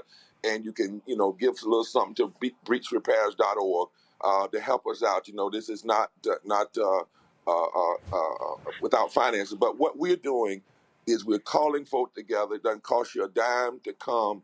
We want folk to be engaged, and we're serious about building a movement. And Roland, I want to thank you especially because I texted you, I think, earlier, that, I thought we might get, maybe 100 buses, and we're way up there now. I'm getting messages coming in. In fact, I've gotten calls with several states just said, we're not doing buses, we're going to take the plane, 2 planes. They paid for 2 planes, like a couple of planes, and just put people on there. And so we're moving, we're growing, and we intend to see this all the way through. All right, then. Well, we will be there, have been supportive of day one. And again, you're doing it the right way, and that is, again, organizing and mobilizing the people to use their power. Reverend Barber, we appreciate it. Thanks a lot. Thank you, Doc. All right, folks, going to a break. We'll be right back on Roland Martin Unfiltered. Support us in what we do, folks. Be sure to join our Bring the Funk fan club. Send your check and money order to P.O. Box 57196, Washington, D.C. 20037-0196. Cash App is $RM Unfiltered. PayPal R Martin Unfiltered. Venmo is RM Unfiltered. Zelle, Roland at RolandSMartin.com. Roland at RolandMartinUnfiltered.com. If you supported us during the show, Cash App, PayPal, Venmo, Zelle, I will definitely give you a shout out live on the air. We'll be right back. Hello, my brothers and sisters. This is Bishop William J. Barber II, co-chair of the Poor People's Campaign, a national call for moral revival, and president of Repairs of the Breach. And I'm calling on you to get everybody you know to join us on Saturday, June 29th at 10 o'clock a.m. in Washington, D.C. on Pennsylvania and 3rd for the mass Poor People's Low-Wage Workers Assembly and Moral March on Washington and to the polls, and the post effort to reach 15 million poor and low-wage infrequent voters who, if they vote, can change the outcome of our politics in this country. Our goal is to center the desires and the political policy agenda of poor and low-wage persons, along with moral religious leaders and advocates. Too often, poor and low-wage people are not talked about, even though in this country today, there are 135 million poor and low-wage persons. There's not a state in this country now where poor and low-wage persons do not make up at least 30% of the electorate. It is time that the issues of poor and low-wage people be at the center of our politics. Living wages, health care, things that matter in the everyday lives. We will no longer allow poverty to be the 4th leading cause of death in this country. We must let our voices be heard. Join us. Go to our website, www.poorpeoplescampaign.org. RSVP. Get others to come. Get a bus. Get a van. Get on the train. Come and let our voices be heard and our votes be felt. Lift from the bottom so that everybody rises.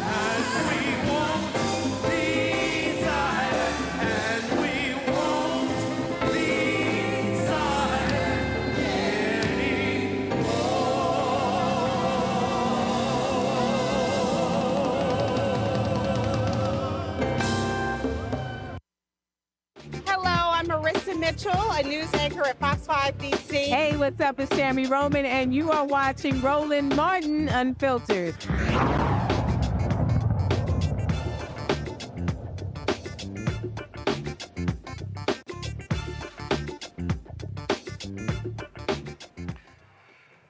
right, folks. Now, we make it perfectly clear how trifling Donald Trump is. And you've got these folks out here giving excuses. I came across this clip of a New York pastor who just laid it out, speaking in Abyssinian Baptist Church. Here's Reverend Dr. Kevin Johnson. He broke it down. If Pentecost is inevitable for the Christian church, then what needs to happen for Pentecost to come? What are the conditions that God is looking for? What are the circumstances that God requires before sending the Holy Spirit on Pentecost? But I'm glad you asked that question too. You see, the book of Acts tells us that God is looking for two things. God is looking for his people to be all together and in one place. This is not Kevin Johnson. This is right here in the Bible. It's Acts chapter 2, verse 1. I want to read it again. When the day of Pentecost came, they were all together in one place. Let me say it again. They were all together in one place. Let me talk to the balcony. They were all together in one place. Let me talk to the people online. They were all together in one place. You see, Pentecost will never come if the church is divided. Pentecost will never come if the church is fragmented. Pentecost will never come if the church is disjointed, splintered and fractured and torn apart and not unified and not together and not rowing in the same direction and not worshiping on one accord, not praying for one another, not serving with one purpose, not moving as one body, not loving as one family, and not standing as one church.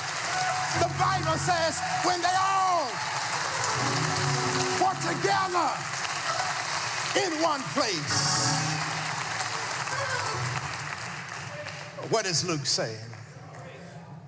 Luke is trying to get the readers of this book to see that the power of Pentecost is in the unity of the church.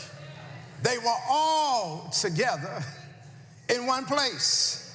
How do we expect, beloved, to beat a xenophobic, white nationalist, white supremacist, bona fide racist, known sexist, documented bigot, celebrated insurrectionist, election denier, wannabe politician, 4 times indicted, twice impeached, recognized sexual assaulter, convicted fraud perpetrator, 91 felon charges in 4 states, who doesn't give a, I'm sorry, I'm in church, a blankety blank about black people if the black church, and especially if this black church is not united and together in one place. Beloved, if we are going to advance our people, we've got to be what?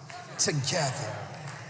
This is not a time for Abyssinia not to be united. This is not a time for the flagship church of America to be at odds. This is not a time for God's house to be disunited. This is not a time for the black church to abdicate its prophetic manual. We've got to be together. Don't you know, beloved, that since 2021, Republican-controlled state houses have passed a swarm of laws to restrict voting rights, increase penalties for public protests, impose new restrictions on transgender youth, and ban books and limit what teachers and college professors and employers can say about race and gender and sexual orientation. This is not the time for the church to not be united. While we're sitting up here doing other stuff, they're planning a 2025. This is not the time for the church to not be united. We got to make sure the people get out and vote this November like never before. This is not the time. And the brothers who are at Morehouse this morning, you can't turn your back on Biden, because what are you turning your back to? Beloved, this is not the time. This is not the time. Well, Well, that stands in stark contrast to the pastor in Detroit, Lorenzo Sewell, who hosted Donald Trump a couple of weeks ago. Now, Sewell has done several interviews on MSNBC, on Fox News.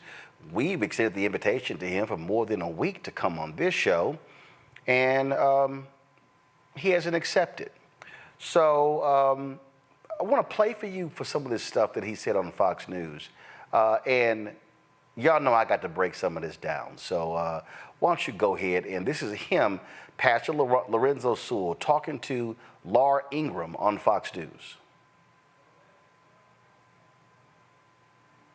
All right, well, the celebrity set mostly hates Trump, and that's just fine by him. As Joe was rubbing elbows with Jimmy Kimmel and George Clooney, Trump was mixing it up in Detroit. We've done more for, and I say this, I say it proudly, more for the black population than any president since Abraham Lincoln. That's a big statement. And crooked Joe Biden has done nothing for you except talk. It's only talk. It's all talk. He gets nothing. He gets nothing for anyone. He was lost. He's in Europe. He's walking around. He doesn't know where the hell he is, and he's supposed to help Detroit.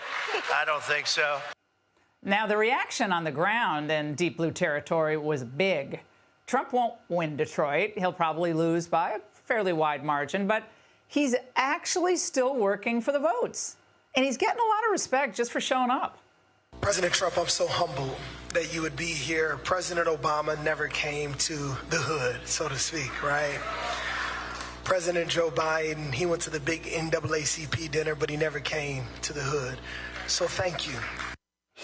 Joining us now is Lorenzo Sewell, senior pastor at 180 Church, and the man you just heard, pastor. Now, he lost Detroit by, what, 94% last time around? So what does Donald Trump's outreach mean to the community?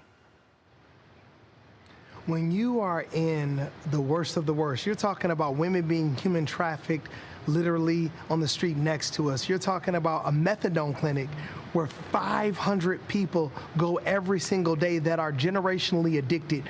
When the president is willing to come and bring his presence, he is gaining relational equity, or we would call it in our community, street credibility. Well, and you think about... Freeze right there. Okay, first of all, let's have a correction right here. First of all, he's not president. So Pastor Sewell's grossly incorrect there. Then he said, he lays out these problems. But you notice Pastor Sewell at no point there said what Trump did when he was in the Oval Office about those problems.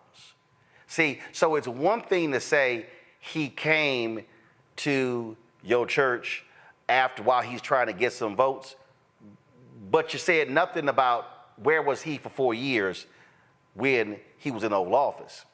Keep in mind, this is the same man who denigrated black election workers in Detroit, but I guess Pastor Sewell wasn't familiar with those type of comments that Donald Trump made about black people in Detroit. Press play. The fact that policies that are put forward by, right now, the Democrat Party, whether it's an open border, the bad inflation, the high cost of living, gas, all of that, that just is a killer for everybody, but it's especially bad for lower income Americans, including minorities. How big is the open border first with your community? Well, we already are fighting for jobs, right? And when you have people coming into our community that, quite frankly, haven't come the right way, not only do we serve in Detroit, but we serve in Pontiac, and Pontiac is about 35% Latino. And in that community, as I talk to those that we serve, they're upset.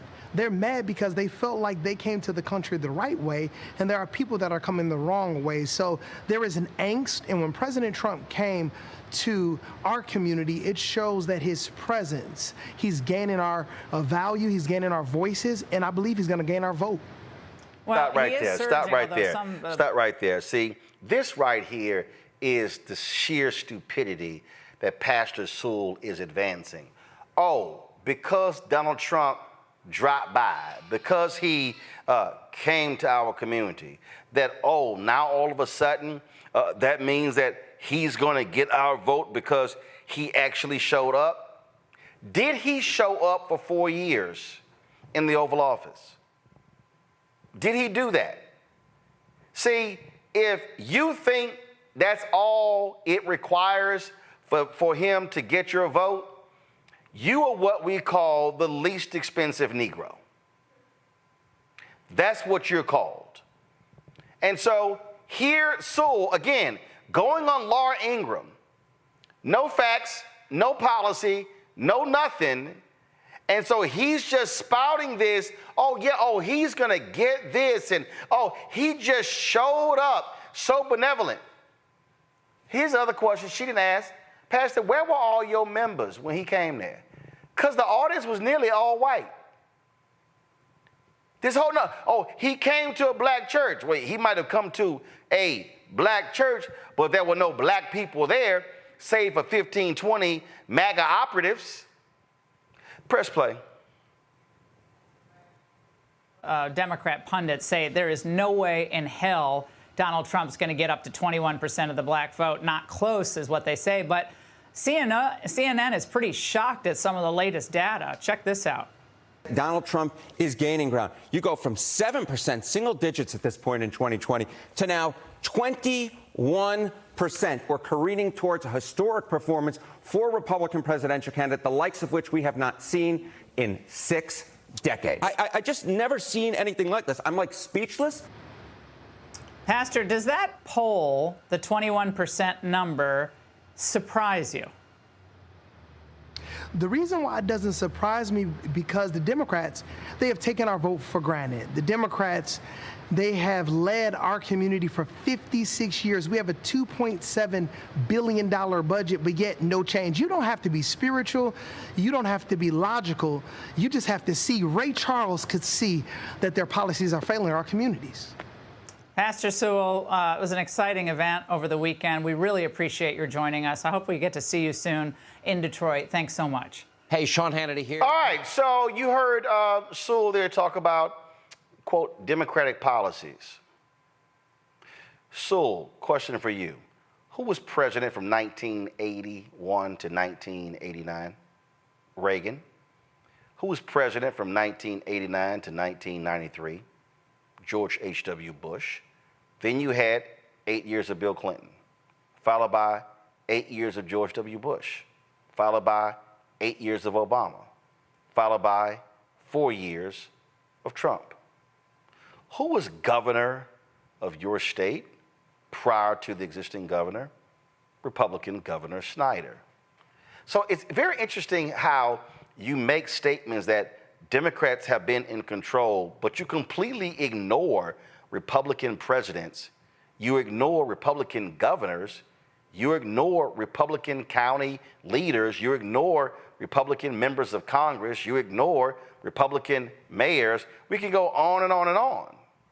See, so this is the problem, that when people make these claims, who's in charge? Well, if you are a city leader, and then when you talk about things that need to change, again, the question goes, who's actually in power? Oh, I'm not simply dismissing any Democrat from criticism. What I'm saying is, when you examine public policy in America, it is a lie to suggest that Democrats have solely been in power for the last 50 years. That is what we call a lie. It was a Republican president who began the war on drugs. It was a Republican president that launched this mass incarceration effort. One of his own former top aides said as much in his own notes and audio recordings. That president was Richard Nixon. But I guess Pastor Sewell forgot that. See, Pastor Sewell, it's easy for you to run to Fox News and happily give an interview. By the way, it was 4 minutes. You want to have a real conversation, Pastor Sewell? Come talk to Black America. There are more people who watch this show who are black than were sitting in your church when Trump came. So if you want to have that conversation, yeah, come here and have that conversation. Come here and let's talk about the policies. Let's actually walk through what Trump did and did not do when he was sitting in the Oval Office. Because he didn't stop by your church when he was president. He didn't stop by Detroit and talk about the issues plaguing the community when he was sitting in the Oval Office, did he? Oh, but now all of a sudden, because he showed you some attention, flashed you a little leg, and now you just happy that he showed up. See, that's what we call weak. We call weak.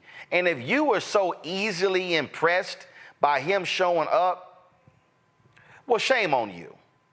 And again, if you are a so-called black preacher and you scared to come talk to black people, but you will gladly run the Fox News where not that many black folks watch at all, well, what does that say about you?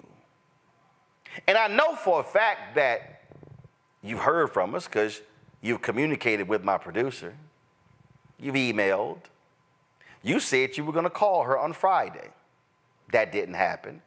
I know you've been communicating with others about this as well, and you haven't shown up. And then you say things like, oh, you're deciding to move differently. Really? We can tell. Julianne, your thoughts? You saw me just laughing because this brother is whack. That's the nicest way I can put it. This is whack. He's pimped his church, which he turned over to white people. As you said, you could look through the audience, see there was a little cadre right up in the front. But other than that, you pan the audience, and there are not that many black people. But that's not really the issue, Roland. The issue is that there's so many black people who are so disturbed. Let me use that word, disturbed, by the current political climate that they're willing to jump out the window, to not save themselves. In other words, all right, Biden ain't perfect. We all know that, and he old, and we know that. Trump old too, but nobody wants to talk about how old he is. Biden sometimes moves slowly. Trump thinks slowly. And whenever he thinks slowly, he throws these slogans out, which are ridiculous. Okay, so having said all that, anybody with good sense will want to keep the orange man out the White House, and the way to do that right now is to deal with Brother Biden. He ain't perfect. No one's perfect. He's doing his thing. This whole thing with this church roller cracks me up. Who is this boy? I say boy, how old, so I get to do that. Who is this young man who turns his church over to a sociopath? And let me be real clear. I don't have a problem having a conversation at the church, but I do, first of all, disagree on Congo when you allow lies to be told. And Donald Trump lied multiple times. I got a problem when you do not correct those lies in the church. And I have a problem when the pastor prays for Trump and mentions how he was charged, not convicted, but then recites how much money he raised in response to the conviction. That's what you include in the prayer? Oh, okay. In the prayer, and that's the big part of it, right? That's why I'm so impressed with the other preacher who started, I think, Reverend Dr. Jones or something, who showed it in the first part, because this is what black churches have to do. Black churches have to return to the roots of resistance that got us to where we are right now. With this Reverend Sewell, I mean, it was night and day. The two clips that you showed. The first one was what it meant to actually be speaking at a black church to black people. The second one, this guy, he's the new Republican darling, and he just lies. And he just continues to lie with me. He's going to be booked more, and now he's going to be the new face until they don't need him anymore. And I don't know if he's smart enough to realize that, but that's just what's going to happen. He's going to be the latest pawn until after November, and then he's going to be gone. I wish that some of us in black media or somewhere, would roll up on his church. If he's not going to be responding to requests for interviews, someone's got to roll up on him and put the camera in his face and really expose him for the ignorance that he's espousing. I mean, lying about Obama never went to the hood. Obama went to prisons. Like, what are you talking? At least one prison. I mean, what are you talking about? And everything that Trump said that he was going to do, like you said, Roland, what happened? What was the record when you were there? And then, get up in your church, spew and hell this and all of this other type of stuff.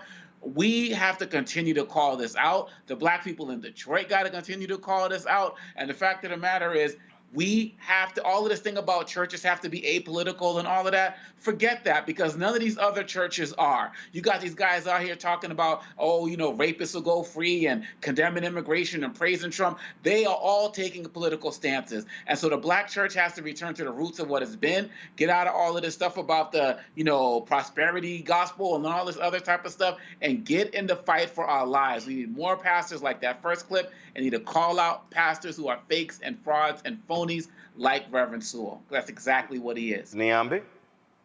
Well, look, something my grandfather used to say is the devil can quote scripture too. And this made me think about that, because when you have someone like a Trump coming to your church, and not all political candidates, but this political candidate in particular, what you're suggesting is that you endorse this person, not just them in terms of their politics, but also their personal acts. I mean, you have a man who is a convicted felon appearing in your pulpit to say lies, who, you don't even really hold to a standard. Just the fact that he is there is the gift. The fact that he is there shows that he cares about black people. When this is a man who called for the execution of black teenagers who were later found to be not guilty, and he sort of not acknowledged that, right? I mean, this is the same man who said there were good people on both sides in Charlottesville when Heather Heyer was killed by white supremacist nationalists that he brought in from the cold and made them feel like legitimate partners, and even saw some of those people get elected, right, on his coattails. So I don't give much weight here. I think what this person is, I don't know how much he gives to his parishioners, but I do know that there's a lot of money to be made on the back end if you're willing to say what people want you to say. And it's not to suggest that you have to agree with Democrats. I think, Reverend Barber has been a really good example of how you can hold everyone to account regardless of their political stance. But there have to be some really bright lines in the sand, and there have to be boundaries. White supremacy needs to be a boundary for all of us, not just people who support Republicans or people who support Democrats, but for humanity, right? That should be a problem. A person who has cheated on his wives multiple times and all of these other things that we know he has done. He tells lies all the time. The man has even said he doesn't believe in forgiveness because he doesn't do anything that requires forgiveness. So I just don't know how you can countenance this as a member and a leader, of this church community and call that responsible stewardship. I would have real questions about this pastor if I was a member of that church after this meeting.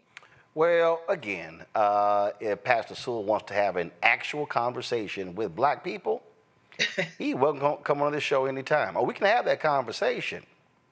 But I say stop running. So you run the Fox News, you run the MSNBC. That's mainstream white media. Have a conversation with black people. And we can talk about policy all day, every day. It's not on you, Pastor Sewell. What you gonna do? I'll be right back.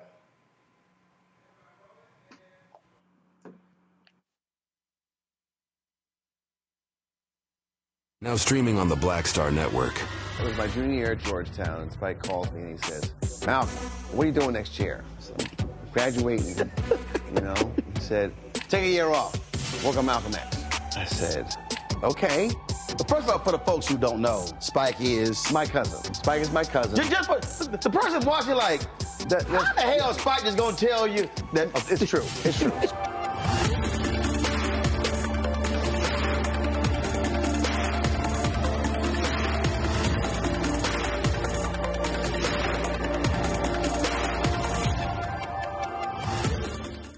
Next on the Black Table with me, Greg Carr.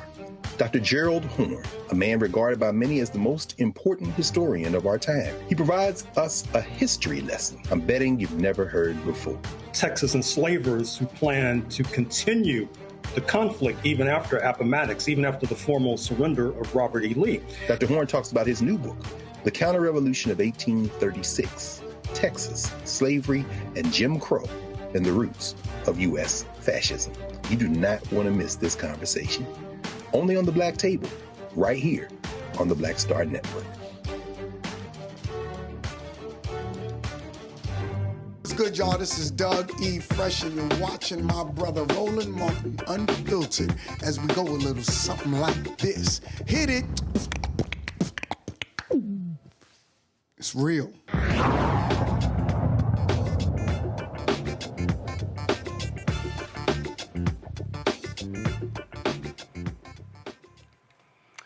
See, this is when you know you're dealing with a fake person when it comes to Christianity. Now, Pastor Sewell sat there and talked about, how Trump, he came here and he prayed for him, and Trump talked about how great of a pastor he was. Why did Pastor Sewell ask him to expound on this? This was a question Republican pollster Frank Luntz asked Trump in 2015. And if you want to see a narcissist who straight up lies about being a Christian, watch this. You used the word Christian. Have you ever asked God for forgiveness? That's a tough question. I don't think in terms of, I'm a religious person. Shockingly, because people are so shocked when they find this out, I'm Protestant, I'm Presbyterian. And I go to church, and I love God, and I love my church. And Norman Vincent Peale, the great Norman Vincent Peale, was my pastor. The Power of Positive Thinking. Everybody's heard of Norman. He would give a sermon you never wanted to leave. Sometimes we have sermons, and every once in a while we think about leaving a little early, right, even though we're Christian. Dr. Norman Vincent Peale, Frank, would give a sermon. I'm telling you, I still remember his sermons. It was unbelievable. And what he would do is he'd bring real-life situations, modern-day... Stop. I still remember his sermons. Y'all, that fool can't name one sermon. He can't give you no title. He can't give you no context. Y'all know he lying. He's straight lying. Y'all want to hear more stupidity? Listen to this. His sermons. It was unbelievable. And what he would do is he'd bring real-life situations, modern-day situations, into the sermon. And you could listen to him all day long. When you left the church, you were disappointed that it was over. He was the greatest guy. And then, you know, he passed away, but he was a great... He wrote The Power of Positive Thinking, which is a great book. But have you ever asked God for forgiveness? I'm not sure I have. I just go and try and do a better job from there. I don't think so. I think if... Oh my God, I just try to do a better job from there.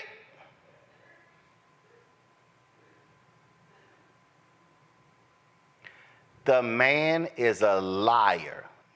Lightning should have struck his ass at that very moment. I got to play the rest of this stupidity, y'all. I'm not sure I have. I just go and try and do a better job from there. I don't think so. I think if I do something wrong, I think I just try and make it right. I don't bring God into that picture. I don't. Now, when I take... Please, hold on. I don't bring God into that picture. Oh, I'm a Christian. I'm a Pentecost. What do you say, Presbyterian? I don't bring God. Y'all see why that fool held the Bible upside down? Press play. I just try and make it right. I don't bring God into that picture. I don't. Now, when I take, when we go in church and when I drink my little wine, which is about the only wine I drink, and have my little cracker, I guess that's a form of asking for forgiveness. Stop. Oh my God. Oh my God. Oh my God. Stop. Did that fool just say,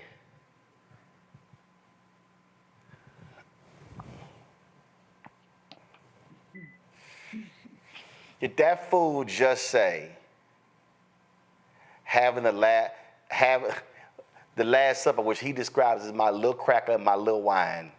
Mm-hmm. And then, y'all, he did the sign of the cross. Do y'all know any non-Catholics who do the sign of the cross? I don't know no non-Catholics who do the sign. Y'all press play. Which is about the only wine I drink, and have my little cracker. I guess that's a form of asking for forgiveness, and I do that as often as possible because I feel cleansed. Freeze right there. Oh my God. Okay, all right. I do that as often as possible because I feel cleansed. Anybody who goes to church knows how many times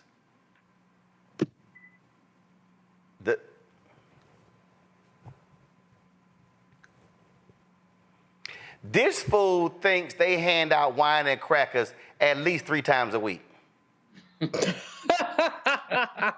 Oh, I do it as much as I can because I feel cleansed.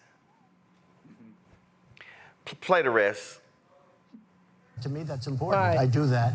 But in terms of officially, I could say absolutely, and everybody. I don't think in terms of that. I think in terms of let's go on and let's make it right. He has no idea what the hell Frank Luntz was asking him.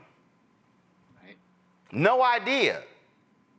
But you got to remember, this the same fool who was asked this question and listen to this answer. Okay. You mentioned the Bible. You've been talking about how it's your favorite book. And you said, I think last night in Iowa, some people are surprised that you say that. I'm wondering what 1 or 2 of your most favored Bible verses are, well, and why. I wouldn't want to get into it because to me that's very personal. You know, when I talk about the Bible, it's very personal. So I don't want to get into verses. I don't want to get into. There's no verse that means a lot to you that you think about or cite. The Bible means a lot to me, but I don't want to get into specifics. Even to cite a verse that you like? No, I don't want to do that. You're an Old Testament guy or a New Testament guy? Probably equal. I think it's just an incredible. The whole Bible is an incredible. I joke very much so. They always hold up the Art of the Deal. I say my second favorite book of all time. But I just think the Bible is just something very special. Boy, come.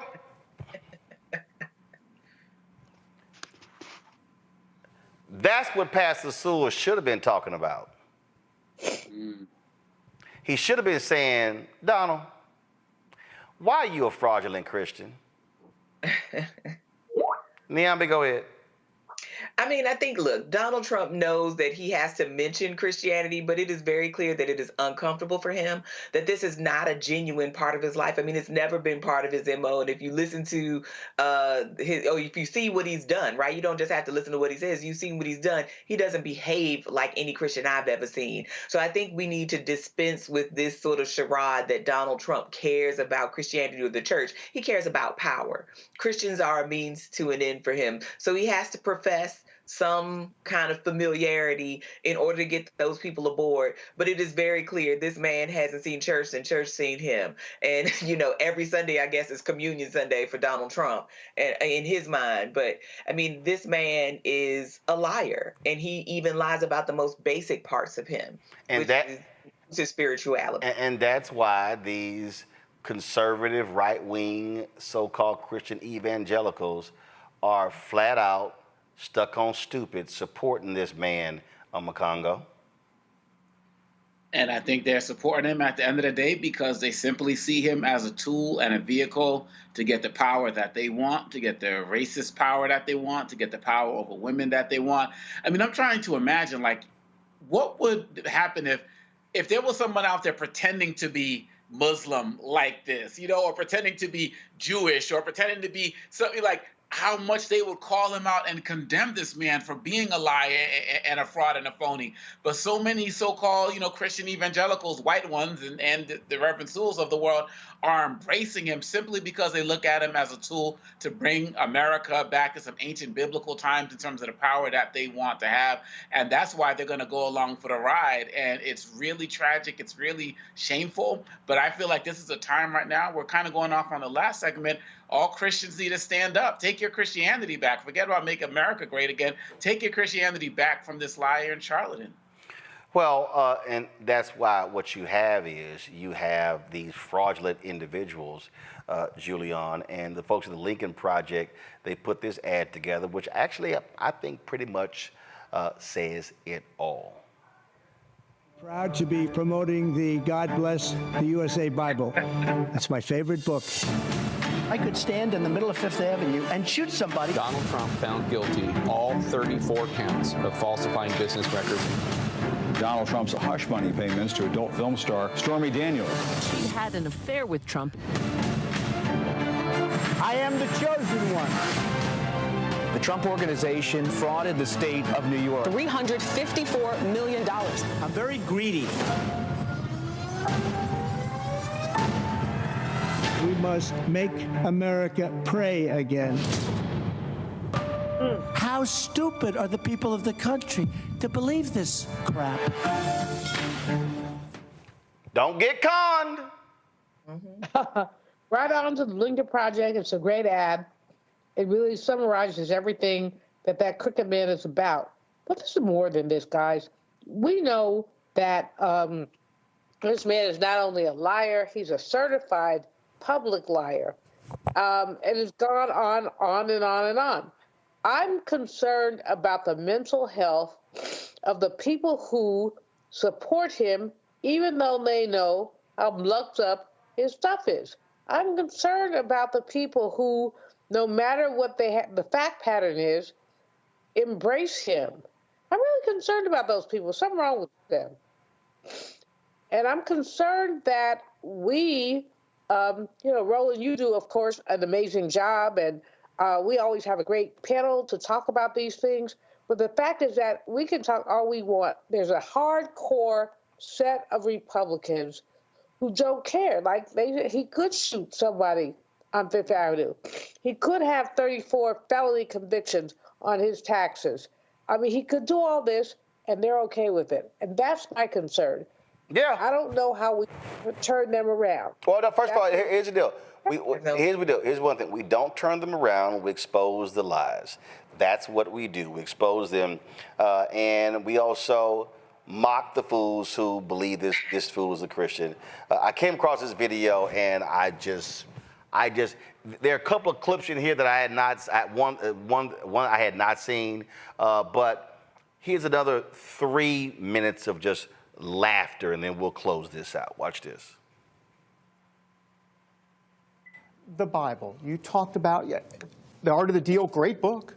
The Bible, even better. Why is that for you? Well, there's so many things. Like, you take whatever you want to say. There's so many things that you can learn from it. Proverbs, the chapter, never bend to envy. I've had that thing all of my life where people are bending to envy.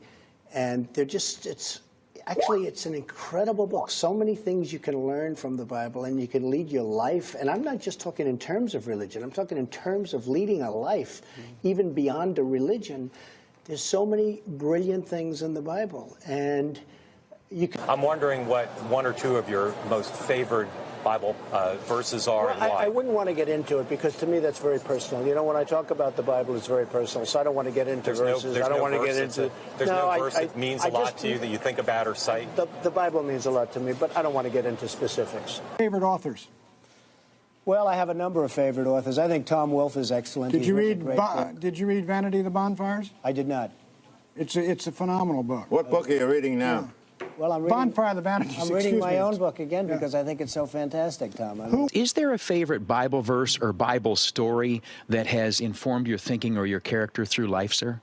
Well, I think many. I mean, when we get into the Bible, I think many, so many. And some people talk an eye for an eye. You can almost say that. That's not a particularly nice thing. But, if you look at what's happening to our country, I mean, when you see what's going on with our country, how people are taking advantage of us and how they scoff at us and laugh at us and they laugh at our face. And what's the best book you've read beside Art of the Deal? I really like Tom Wolfe's last book, and I think he's a great author. He's done a beautiful job.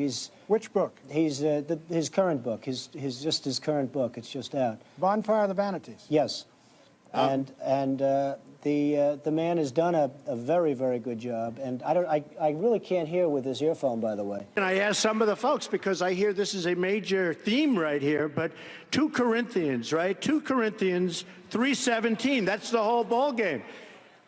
Where the Spirit of the Lord, right? Where the Spirit of the Lord is, there is liberty. And here there is Liberty College, but Liberty University. But it is so true. When you think, and that's really, is that the one? Is that the one you like? I think that's the one. Even to cite a verse. Oh my God! Oh my God! The Bible. Is that the one you like? He told his people, go to the Bible, go to the back and look up liberty, and just find me something that mentions liberty. This is a plumb idiot. You are? And what I need people to understand, Omakongo, is that any of these white right-wing pastors, the crazy antics of Paula White and all of them, they are all frauds. They are Ed Young in Houston, fraud. The dude in Gateway out of Texas, who inappropriate relationship with a young lady. No, the girl was 12 years old. Oh, hardcore right winger. Franklin Graham, all of it. These are the people who question the Christianity of Obama, but they cover for this satanic individual. Yeah, I remember a couple of weeks ago, you played this other pastor, white pastor, who was calling out all of these guys for celebrating Trump. He didn't use Trump's name, but he was like, this is not, the American gospel. This is, the Lord's gospel. It's bigger than nations. And all of these frauds need to be called out. They never lose their tax-exempt status, right? And they see this as a hustle as well. And so we need people in the pews to speak out. We need people who are in the communities to speak out, because nobody should feel comfortable with seeing their religion be twisted and utilized in this particular way. And they have made Christianity as central to this campaign as they have abortion, as they've had voting rights and everything else. It should not be as big an issue as it is, but these are people who have nothing else to grasp on. So they're going to grasp onto lies, and they're going to grasp on a purity test, even though they have somebody who violates every commandment that is there. He's a hypocrite. They're hypocrites. Once again, when will the real Christians stand up and take Christianity back from them? And this is also why, Niambi, we cannot allow these people to dare to preach morality and the word to any of us by following this piece of crap. Oh, absolutely. And I think we have to be more discerning. Everyone who has a Bible, has a church, or even a following doesn't make them right, doesn't make them a good person. This is where our common sense has to come into play, right? I mean, my mom used to say, you could get a Bible and you can lead people anywhere. In some places, they're leading you are to ruin, because if you can countenance a person who will lie, again, about anything, things that are easily figure outable, things that are Googleable, right? Like, a person that will lie like that is very scary. A person who has no kind of regard for basic things like the truth or integrity, who doesn't care about their own sort of ethical responsibilities as a human, forget being the president, has no business serving in any higher capacity, much less in a capacity where he could do a lot of harm to a lot of people. We've seen what he's done already. So never mind those little stimulus checks. Never mind these pastors who are lining up to kiss the ring because they know that there is some gold at the end of that rainbow. Mm-hmm. This man is dangerous, and we have to be very clear about who we're dealing with, and the people that are willing to vouch for this man, to put their personal reputations on the line of this man. You should consider them to just be proxies of this man, and they too are a problem. Indeed, indeed. Omakongo, Niambi, I certainly appreciate it. Thanks a lot. Thank you. Folks, and don't forget the pastor, Lauren Livingston, who I'm going to close out the show with this, who had this to say about Trump selling that despicable, him literally selling the Bible. But this commentary about this pastor, about this white preacher, on point. Some of you bring politics into the church. You think that politics is spiritual stuff. Politics is of this world. You think it's your duty to be political about this, that, and the other. No, your duty is to serve the Lord your God with all your heart, mind, soul, body, and strength, and love your neighbor as yourself. Don't be talking to me about my spiritual responsibility to vote. I don't have a spiritual responsibility to vote. I have a civic privilege. Don't be telling me that voting is spiritual. See, that's what happens when you don't read and pray. when you don't read and pray, you say, wow, there's a Bible out now that includes the Constitution and the Bill of Rights. Isn't that wonderful? No. No, it's disgusting.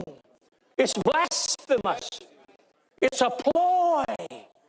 Are you kidding me? Some of you are so encouraged by that. Let me tell you something. The gospel is not an American gospel. It is the gospel of the Lord Jesus Christ.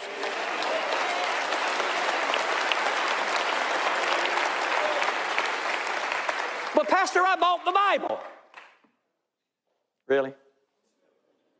You're telling me that you're encouraged because someone took a government, U.S. Constitution, a document that says we are of the people, by the people, and for the people, the people, the people, the people.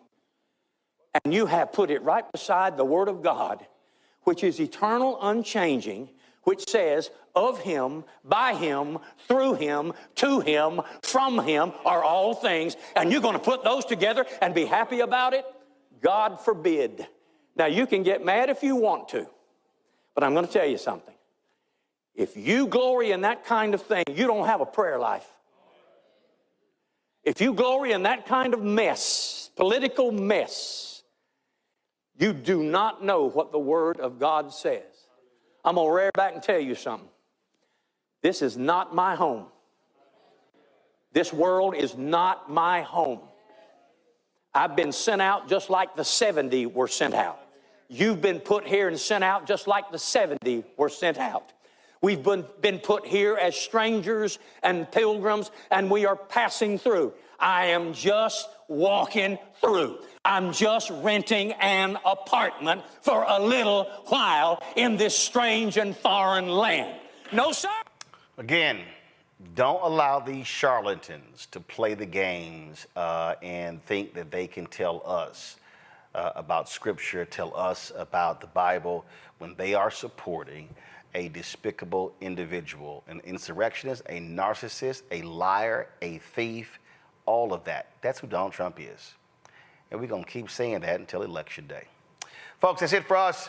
Don't forget, support us in what we do. Join the Bring the Funk fan club. Send your check and money order to P.O. Box 57196, Washington, D.C., 20037-0196. YouTube, folks, what are y'all doing? Y'all got 100, we're 100 away from 1,000 likes. Hurry up. Hit the doggone like button. Y'all comment left and right, but you're not hitting the like button.